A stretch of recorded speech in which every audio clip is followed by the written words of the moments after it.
Hello friends, मेरा नाम है रश्मि और स्वागत है आपका मेरे इस चैनल पर जिसका नाम है टीचिंग लर्निंग, जहां मैं स्पेशली बात करती हूं इग्नू से होने वाले डीईसी कोर्स के बारे में और बच्चों को पूरी इन्फॉर्मेशंस देती हूं। इस कोर्स की अलग अलग समस्याओं के समाधान को लेकर वीडियोस बनाते हैं, बच्चों को अपडेट्स देते हैं हर एक चीज़ को लेकर जो इस कोर्स के दौरान बच्चों को अपनी इस पूरी जर्नी में फेस करना होता है। जैसे एडमिशन्स हो गया है तो भाई मेल आ गया है तो स्टूडेंट ID कार्ड डाउनलोड कर लीजिए, वो हो गया तो अपनी फाइल्स बनाना शुरू करिए, 3 असाइनमेंट की, एक प्रोजेक्ट की, जो सभी आपके हाथ से लिखकर ही कंप्लीट होती हैं।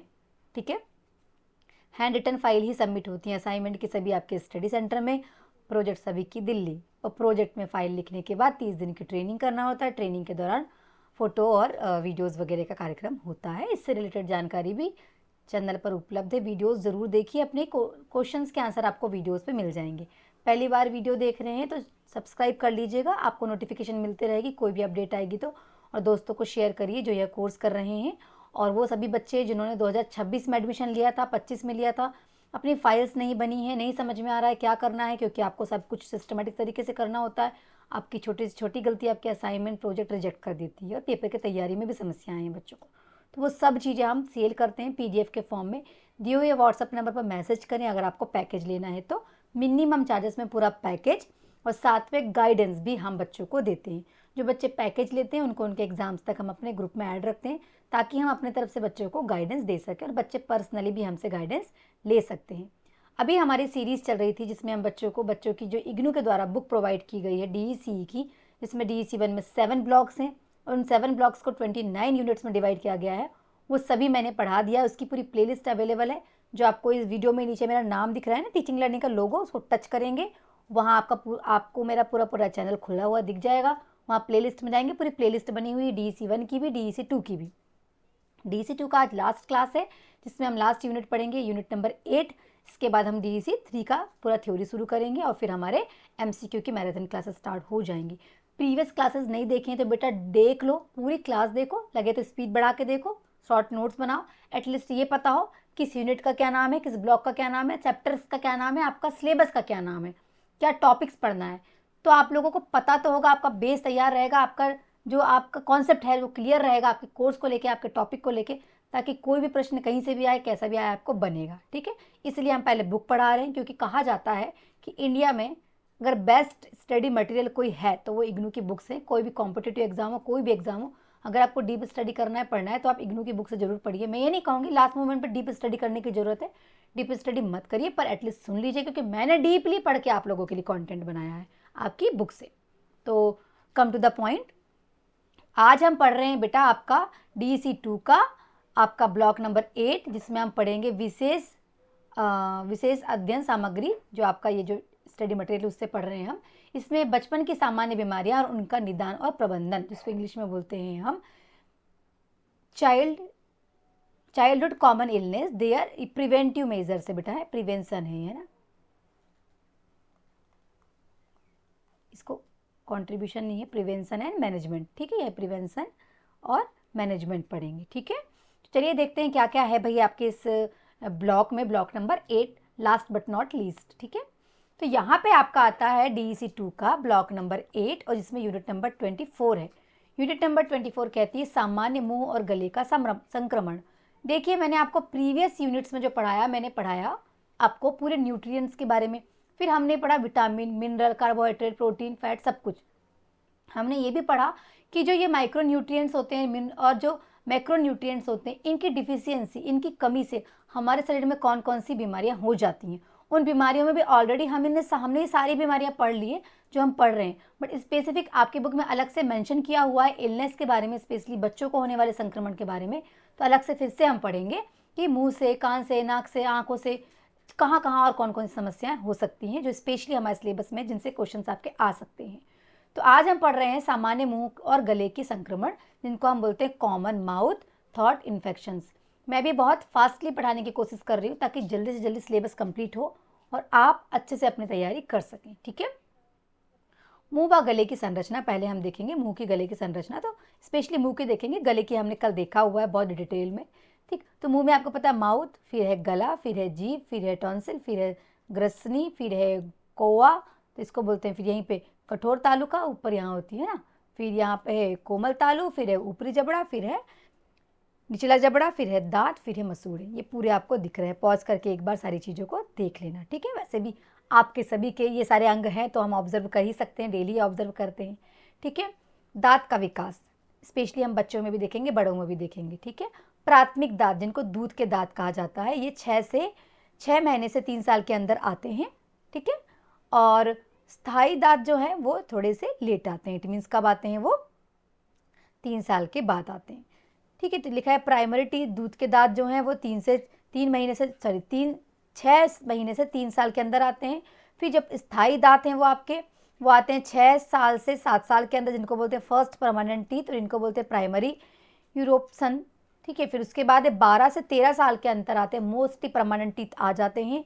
और जो लेट टीथ है जो 20 साल के बाद आता है उसको बोलते हैं विजडम टीथ, ठीक है, जिनको हम हिंदी में अक्कल दाढ़ बोलते हैं। यहाँ पे संरचना दी हुई है आपके दांत की। इसमें हम सबसे पहले इनेमल देखते हैं, फिर डेंटिन देखते हैं, फिर पल्प कैविटी देखते हैं, फिर इसके बाद तंत्रिका और रक्तवाहिनियाँ जुड़ी हुई हैं जिन्हें हम बोलते हैं नर्व एंड ब्लड वेसल्स, फिर है सीमेंटम, ठीक है, फिर है मसूड़े, फिर है आपका पेरियोडोटल लिगामेंट। ये लिगामेंट्स जो है ना, जो हमारे दांतों को मसूड़े से जोड़ के रखती हैं। लिगामेंट्स का काम ही होता है connecting the bones to the muscles, तो ये लिगामेंट है, ठीक है। उसके बाद है एलियोलर बोन, ठीक। तो ये संरचना है, इनको ध्यान रखना। ये है क्रॉन वाला पार्ट, ये है नेक वाला पार्ट, और ये रूट वाला पार्ट। टीथ के भी 3 पार्ट होते हैं, तीनों पार्ट के यहाँ पे अलग अलग नाम लिखे हुए हैं। इनको एक बार आराम से बैठ के शॉर्ट नोट्स भी बना सकते हो, ऐसे भी क्वेश्चंस आ सकते हैं आपको, ठीक है। इसके बाद दांतों के प्रकार, there are 4 types of teeth. हमारे 4 प्रकार का टीथ होते हैं। एक होता है मोलार, प्रीमोलार, कैनाइन, इंसीजर, ठीक है। देखिए इंसीजर, ये जो स्टार्टिंग के दांत है ना ये वाले, इनको बोलते हैं इंसीजर। फिर लिखा हुआ है आपको कैनाइन, ये कॉर्नर वाले दांत जो होते हैं ना, इन्होंने गलत दिया है थोड़ा। कैनाइन टीथ ना ये वाले होते हैं, कोने वाले टीथ, जिनको चीरने फाड़ने के काम आता है। कैनाइन वर्ड कैनाइन एनिमल से ही बना है। कैनाइन एनिमल्स वो होते हैं जिनकी ये कोने कोने के दांत नुकीले होते हैं, ठीक है। इसके बाद आता है मोलार, ये वाले मोलार, और फिर होता है प्रीमोलार, ठीक है, पीछे वाले दांत प्रीमोलार होते हैं। 4 प्रकार के दांत होते हैं, काटने के लिए, चीरने के लिए, चबाने के लिए और चबाने के लिए, ठीक है। इसके बाद है आपका दांतों की सामान्य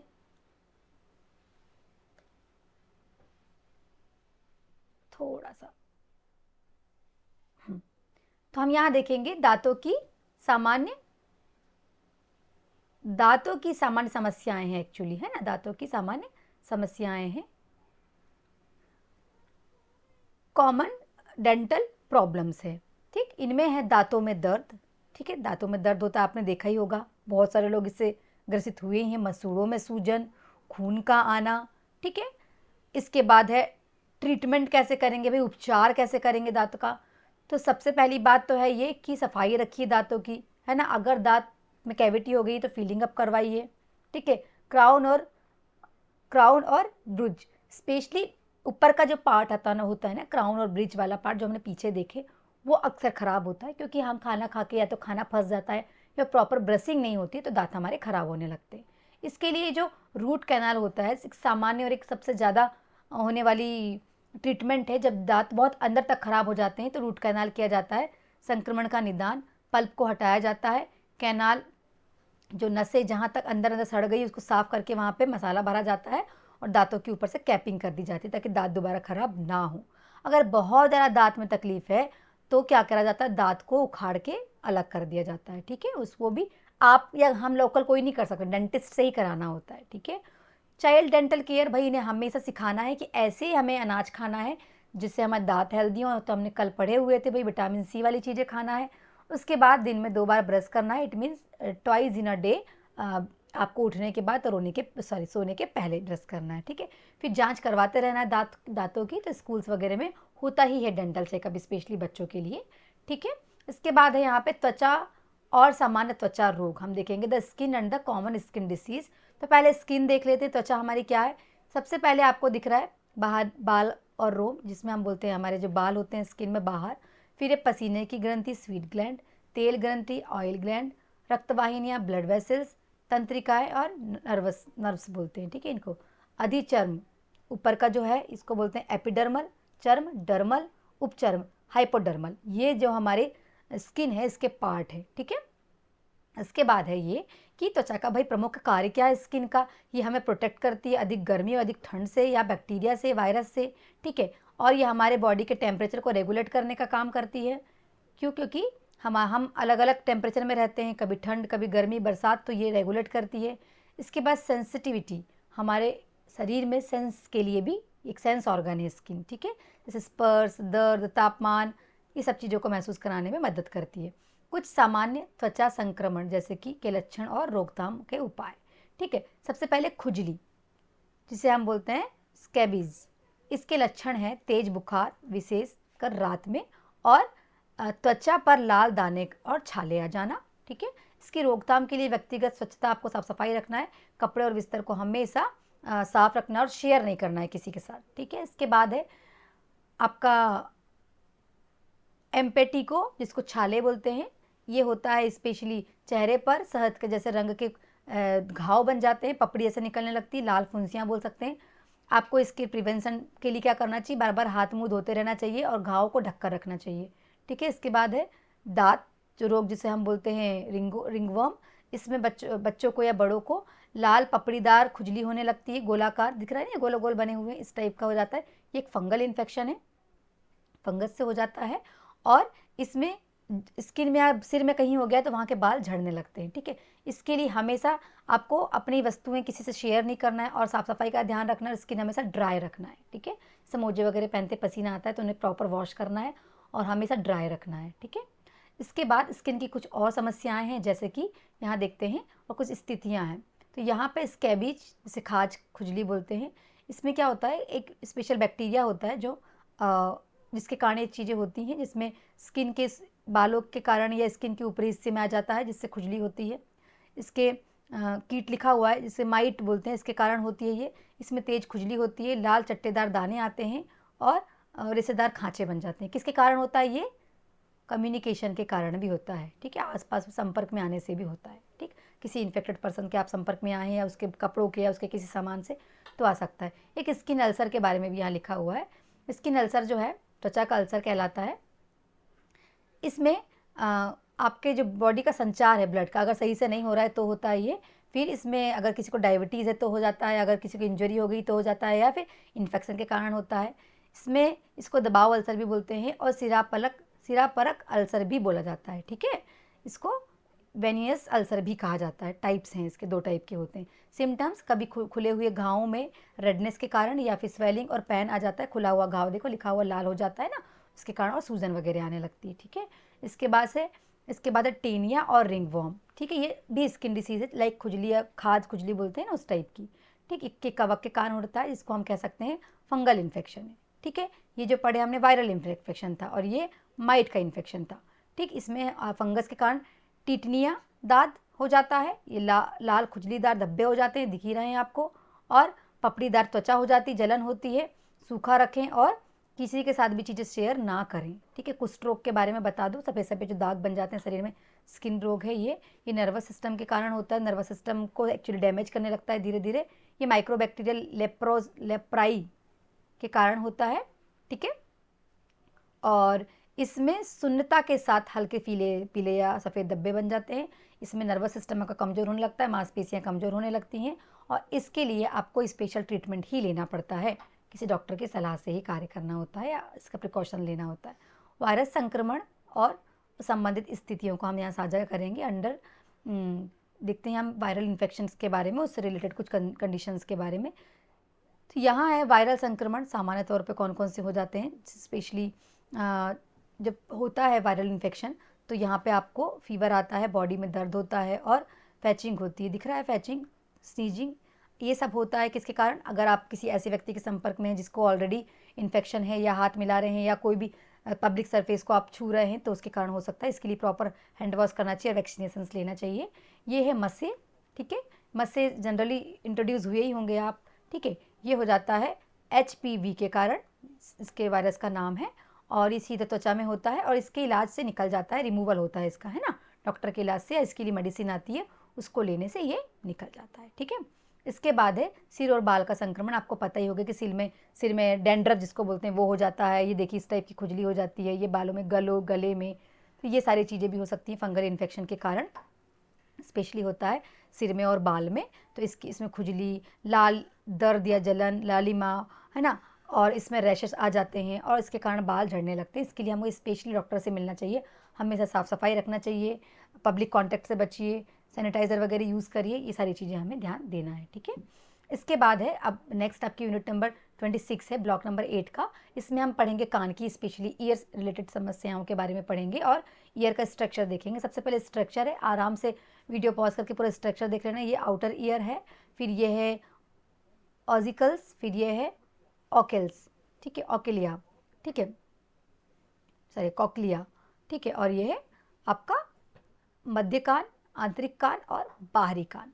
इनके अलग अलग पार्ट के नाम लिखे हुए हैं, ठीक है, मिडिल ईयर, ईयर कैनल, है ना, निहाई, अर्धवृत्ताकार नलिका, रकाब, ये सब के यहाँ पे नाम लिखे हुए हैं, ठीक है। यहाँ पे श्रवण तंत्रिका जो सुनने में मदद करती है, ये सारे इनके नाम है, एक बार डिटेल में पढ़ लेंगे। हालांकि इस पे क्वेश्चन नहीं आते, बहुत जनरल क्वेश्चन आते हैं, पर जरूरी है क्योंकि हम ईयर के डिसीज़ के बारे में पढ़ रहे हैं तो ईयर की संरचना देखें।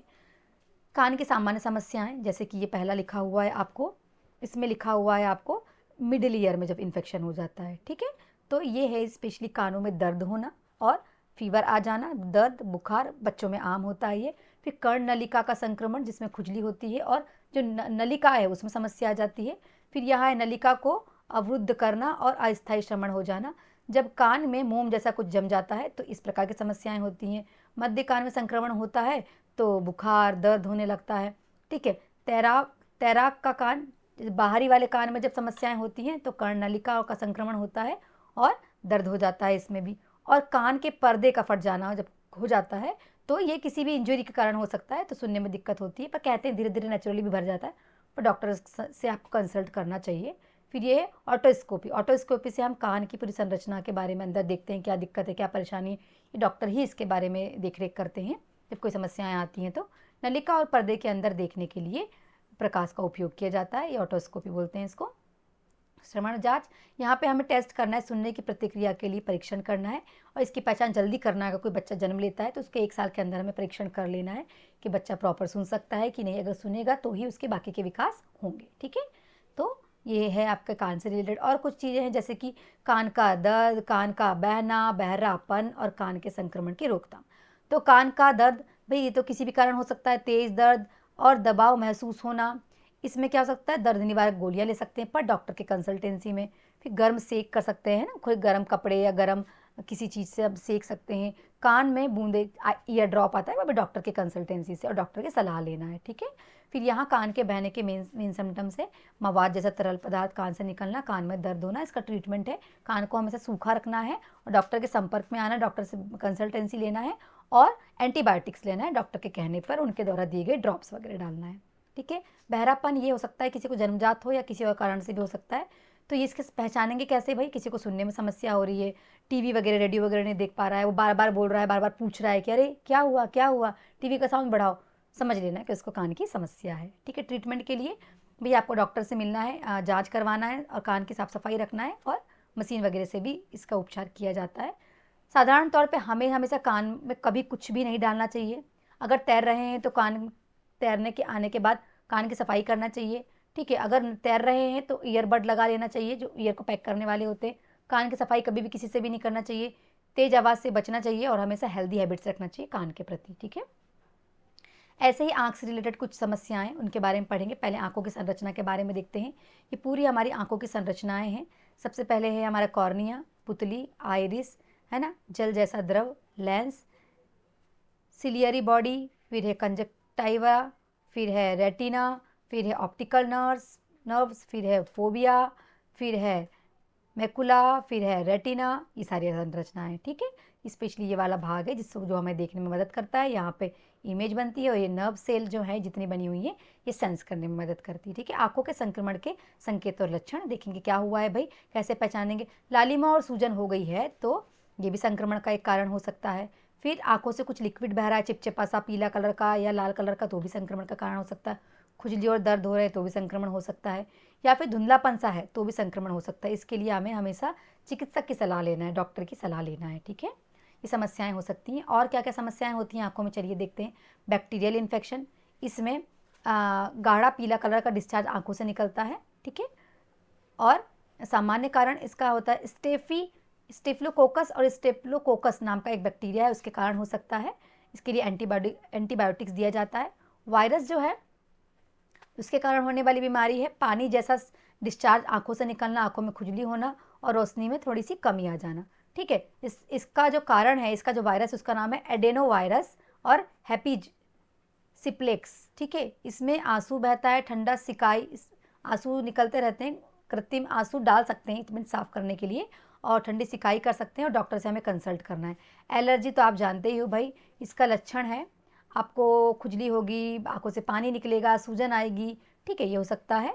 और सामान्य कारण इसमें आप पोलन ग्रेन जा सकती है। पोलन ग्रेन पता है ना आपको, जैसे कि जो पराग कण होते हैं फूल के, या कोई भी डस्ट पार्टिकल से आपको एलर्जी हो सकती है, जानवरों के बाल से या कोई भी डस्ट से, ठीक है। इसके लिए एंटी एलर्जिक ड्रग्स लेना है डॉक्टर की कंसल्टेंसी में। इसको आप गोहेरी बोलते हैं, हमारे इधर पता नहीं आपके इधर क्या बोलते हैं, इधर इंग्लिश में स्टाई बोलते हैं। तो ये हो जाती है भाई, कोमल लाल गाढ़ बन जाती है, सूजन हो जाती है, जलन होती है आंखों में। इसका है जो ऑयल ग्लैंड है ना, वो बड़ा हो जा रहा है, उसके कारण बैक्टीरियल इन्फेक्शन है। इसके लिए डॉक्टर से मिलना है और आंखों की साफ सफाई रखना है, ठीक है। इसके बाद है कॉर्नियल अल्सर। कॉर्नियल अल्सर में क्या होता है कि कॉर्निया सफ़ेद होने लगता है, यहाँ पर जमने लगता है, देखो लिखा है, एक खुला घाव बन जाता है कॉर्निया में, ठीक है। कॉर्निया पर सफ़ेद धूसर धब्बा बनने लगता है। ये बैक्टीरिया के कारण हो सकता है, वायरस के कारण हो सकता है, परजीवियों के कारण हो सकता है। ये लिखे हुए हैं सारे, है ना, इनके कारण ये हो सकता है। और इसके ऐसे महसूस करने पर आंखों पे अगर सफ़ेद धब्बे बन गए हैं, बच्चों के लिए, बड़ों के लिए, सबके लिए बता रही हूँ, बट हम स्पेशली बच्चों के लिए डिसीज़ के बारे में देख रहे हैं, तुरंत डॉक्टर से कंसल्ट करना है as a parent, as a caretaker, ठीक है। इसके बाद मेन कुछ डिसीज़ हैं, डिसऑर्डर्स हैं जो आंखों से रिलेटेड हैं, जैसे कि इसको बोलते हैं मायोपिया, नियर साइटेडनेस, निकट दृष्टि दोष, हाइपरमेट्रोपिया, फार साइटेडनेस, दूर दृष्टि दोष, मोतियाबिंद, भेंगापन। इसमें क्या है ना, निकट दृष्टि दोष में ना, निकट की चीज ठीक से दिख रही है पर दूर की चीज ठीक से नहीं दिख रही है, ठीक है। दूर दृष्टि दोष में दूर की चीज ठीक से दिख रही है बट पास की चीज ठीक से नहीं दिख रही है, ठीक। बीमारियों का नाम याद रखना, दूर दृष्टि दोष में दूर का दिखता है, पास का नहीं दिखता। निकट दृष्टि दोष में निकट का दिख रहा है, दूर का नहीं दिख रहा है।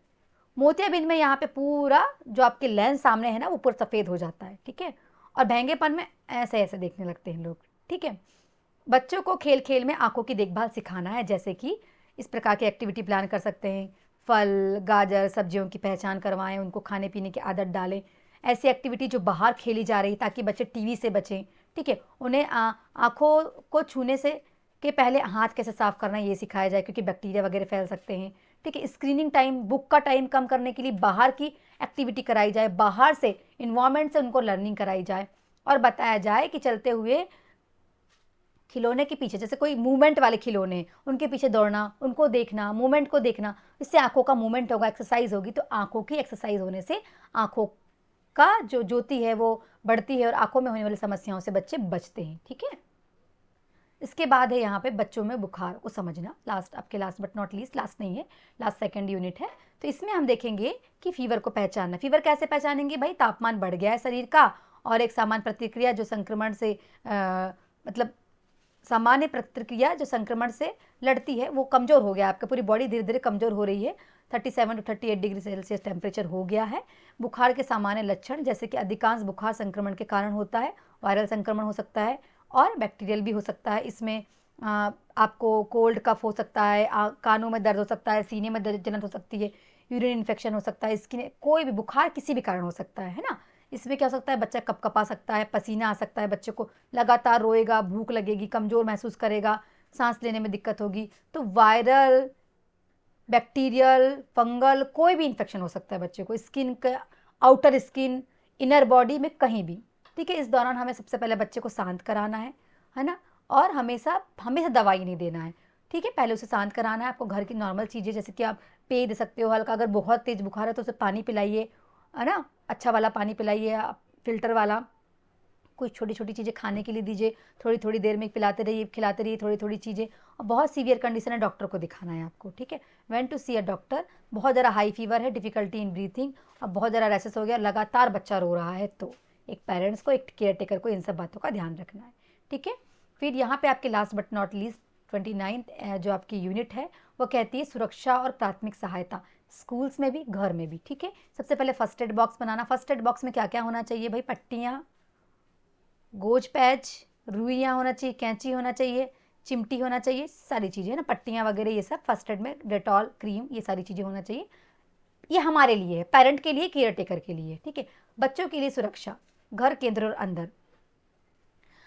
सुरक्षा से पहले मैं ये दिखा देती हूँ आपको कि प्राथमिक सहायता हम कैसे करेंगे। प्राथमिक सहायता के लिए अगर बच्चे को कुछ हो गया है, कट गया है, खरोच लग गई है, तो हमें सबसे पहले उसे एंटीसेप्टिक से साफ़ करना है और फिर उसके बाद पट्टी लगाना है, ठीक है। अगर जल गया है तो ठंडा करना है। कीड़े ने काट दिया है तो क्या करना है? सबसे पहले आपको सफाई करना है और बर्फ़ वगैरह लगाना है। हड्डी टूट गई तो हमें सबसे पहले पट्टी बांधना है। ये प्राथमिक उपचार है, तुरंत करने वाले उपचार। केंद्र है या घर है तो हमें सबसे पहले बच्चों के लिए एक कोजी इन्वायरमेंट बनाना है। सेफ्टी का ध्यान रखना है कि बच्चे सीढ़ियों की तरफ ना जाएं, खिड़की से दूर हों, स्विच से दूर हों, ठीक है। इन सब चीज़ों से, है ना, ये इलेक्ट्रिसिटी वाली चीज़ों से दूर रहें, सेफ्टी हो। अगर बाहर हैं तो भी पूरी बाउंड्री पैक हो, जहाँ बच्चे खेल रहे हैं, कूद रहे हैं, वो सेफ्टी वाली चीज़ें हों। और अगर कोई बड़ा उनके साथ है तो वो होना चाहिए उनकी निगरानी में ही खेलें। नरम सतह, उपकरण सुरक्षित हों, क्षेत्र चारों ओर से घिरा हुआ हो, छायादार स्थान हो और पौधों की जांच भी हो कि पौधे वगैरह हैं और सुरक्षित हैं कि नहीं, अच्छे हैं कि नहीं, पॉइजनस तो नहीं है। और एक सुपरवाइज़र उनके साथ हमेशा रहना चाहिए, टीचर या फिर पेरेंट, ठीक है। लास्ट बट नॉट लीस्ट फिर से कहूँगी, आप हमें ये देखना है कि भाई शारीरिक चोट तथा दुर्घटना की रोकथाम के लिए प्राथमिक सहायता क्या होना चाहिए, फर्स्ट एड क्या होना चाहिए कोई परिस्थिति में। तो अगर लिखा हुआ है फिसलन रोधी मैट होना चाहिए, मतलब कि आपको ऐसे मैट यूज़ करना है घर में, स्कूल्स में, जहाँ पे फिसले ना वो, ठीक है। स्विच बोर्ड हमेशा इतने पैक होना चाहिए कि बच्चों की उंगलियां उसके अंदर ना जाएं। रोड में बच्चों को बताना है कि हमेशा जो जेब्रा क्रॉसिंग है वहीं से रोड क्रॉस करना है। फ़ोन चलाते हुए गाड़ी साइकिल नहीं चलाना है। इधर उधर देख के ही हमको प्रॉपर सिग्नल का फॉलो करना है। देखना है कि रेड है तो हमें रोड क्रॉस करना है, ग्रीन है तो रोड क्रॉस नहीं करना है, ठीक है। ग्लव्स वगैरह यूज़ करना है, इलेक्ट्रिसिटी का यूज़ कर रहे हैं तो हमें गॉगल्स यूज़ करना है, ठीक है। जो भी चीज़ें हमारे रीच बच्चों के लिए मतलब उपयोगी नहीं है उन सबको कवर करके रखना है, ठीक है। और हमेशा हमें सुरक्षित द्वार बनाना है। अगर चेयर पैक होना चाहिए, अगर स्लाइडर है स्लाइडर के आसपास कोजी सा इन्वायरमेंट होना चाहिए, गद्दे होना चाहिए, बिल्कुल इन्वायरमेंट बहुत सॉफ्ट होना चाहिए, नरम खेल की सतह होनी चाहिए। अगर स्विमिंग वगैरह करा रहे हैं तो स्विमिंग कॉस्ट्यूम होना चाहिए, उसका ये पहना हुआ होना चाहिए जो जैकेट पहनते हैं ना, ये फिर टायर होना चाहिए। और साथ में एक हमारा निरीक्षण करने वाला व्यक्ति होना चाहिए। तैराक करवा रहे हैं तो वो सिखाना है बच्चों को प्रॉपर निरीक्षण में ही, ठीक है।